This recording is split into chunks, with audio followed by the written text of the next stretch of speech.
That hurt. Have you seen this? Snickers satisfies. Auto emergency brake. Or this? On the all-new Genesis. From Hyundai. Or even this? Television advertising is back at record levels. Despite the boom in online marketing, for every dollar that companies spend on advertising, nearly 60 cents still goes on television, according to research company Nielsen.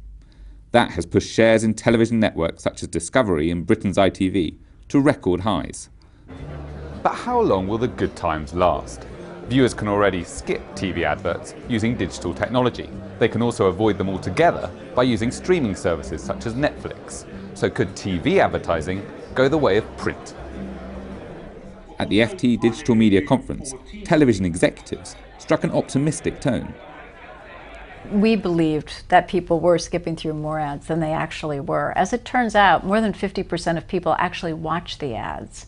When we serve up the programming, whether they DVR it or they watch it on a video on demand platform, if you watch our shows on video on demand, you can't skip the ads.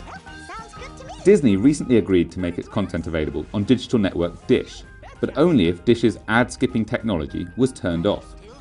One problem for TV companies is that as viewers shift online, their tolerance for watching ads seems to decrease.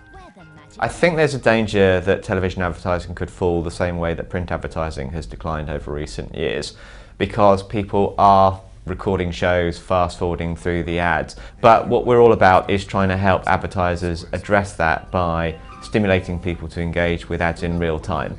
And so how can you do that? You can do that by providing value-added experiences. If I take Clairol as an example, as a shampoo advert on TV, you'd ask the question, why would you want to engage with an ad for a shampoo?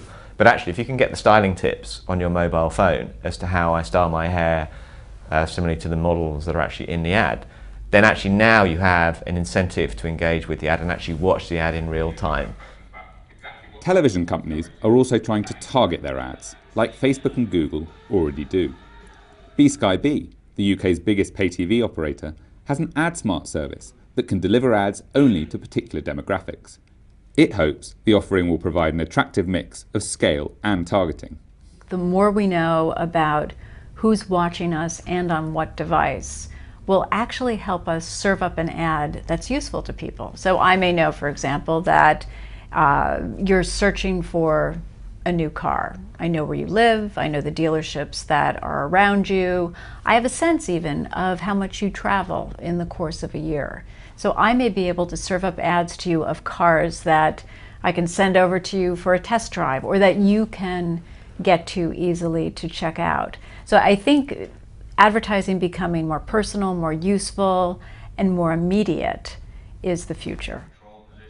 That doesn't mean that TV companies feel they have all the answers. The question of whether over time, by people watching content without commercials on Amazon and Netflix, would they ever get to a point where they'll say, I'll wait because I really prefer not to see commercials? Or whether it drives more DVR viewership, it is a question. For the near term, it seems to all be positive, but over the long term, I think we're all a little bit paranoid that this is going to have some impact. It may have an impact on viewership, it may have an impact on some kind of consumption of content. And then the question is, depending on where that consumption falls, is our business model in that particular window as good or worse than our existing model, which is dual revenue stream and advertising? People have been predicting the decline of TV advertising for decades. If it finally does happen, the networks won't be able to say that they weren't warned. Henry Mance, Financial Times, FT Digital Media Conference, London.